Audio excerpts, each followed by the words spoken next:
या फिर एक एक कदम, जैसा हम खेलना चाहें।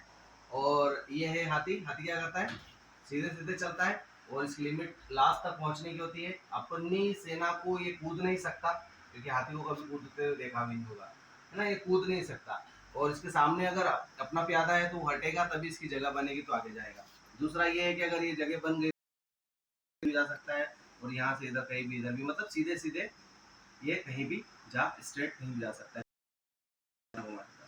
उसके बाद है आपका क्या है, ये घोड़ा, है ना।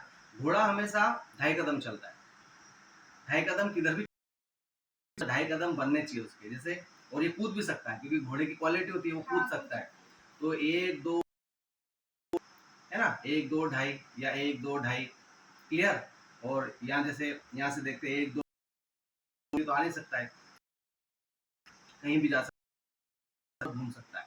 तो सबसे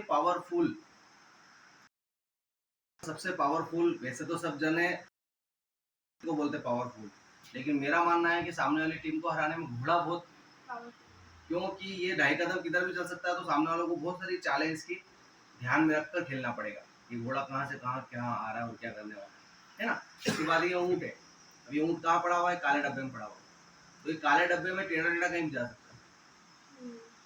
काला डब्बा है ना, तो जैसे काला डब्बा ये, पर इसके भी बीच में क्या नहीं आना चाहिए, काले में यहाँ आ जाएगा, मान लो ये हट जाएगी, वोट भी होती है यहाँ होती है, तो ये यहाँ से सीधे यहाँ भी मार सकता है, तो मार सकता है, लेकिन बशर्ते ये अपने को पहले नहीं मार दे तो ये उड़ा देगा अपने को पहले। ऊँट काले काले में, अभी काले वाला ऊँट था, और ये ऊँट कहाँ में पड़ा है, सफ़ेद में, तो ये काय में चलेगा, सफ़ेद सफ़ेद में टेढ़े टेढ़े।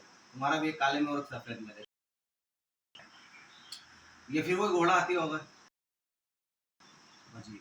कहते हैं कि अगर चेस को अपन ने घेर दिया तो फिर राजा बहुत कमजोर पड़ जाता है, राजा बहुत कमजोर पड़ जाता है। चाहिए कि हम 2 तरीके से चेस को जीता जा सकता है। तो सीधे राजा को ही टारगेट बना के चलो शुरू से ही, तो राजा को टारगेट बनाओगे, राजा हमारा यानी कि सारी सेना भी रहेगी, तो भी बिना राजा के सेना का कोई मतलब नहीं होता है, हार हो जाती है।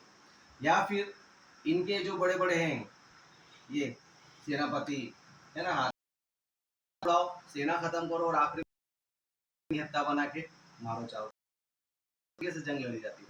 या तो राजा को सबसे पहले उड़ाने की सोचो, या फिर पूरी सेना को निपटा के फिर राजा को उड़ाने की सोचो, क्लियर।